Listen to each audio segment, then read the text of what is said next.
Welcome back to Budgeting Without Fear. Today we're going to talk about how budgeting makes money a tool instead of something to dread. Whenever you don't manage money, it always becomes on your mind constantly.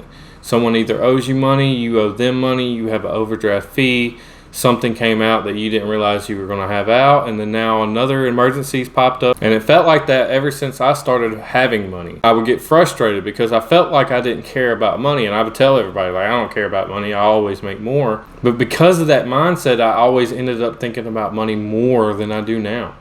By prioritizing making a budget and having a plan, money then becomes something that you hardly ever think about.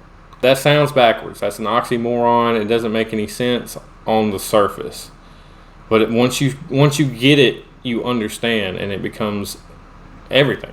So now every time I get $1 or any kind of money whatsoever, I now sit down and I make a plan. What am I going to do with this money? What is important to me? What makes the most sense for me and my family? Once I make that plan, I have until the next paycheck before anything else happens, so I know exactly what's coming out, how much is coming out, when it's coming out, and it all works out from there. It's not on my mind anymore, except the few times that you have to readjust here and there when different things come up.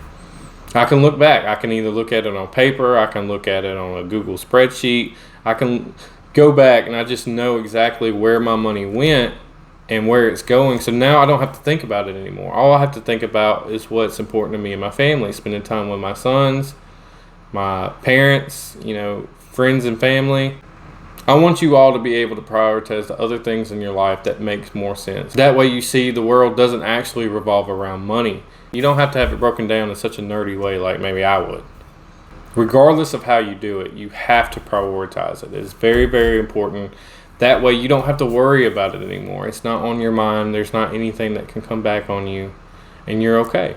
Doing this will also help you progress towards the goals that are important to you, whether that's buying a house, whether it's saving an emergency fund, whatever that may be to you, whatever's number one on the list that you need to get done.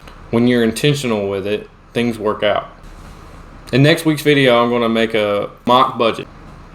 I'm going to go through and I'm going to have an imaginary job with an imaginary income and expenses, and I want to show you exactly what I mean by prioritizing your money. If you like this video, please subscribe to my channel. Thanks, and I'll see you on the next one.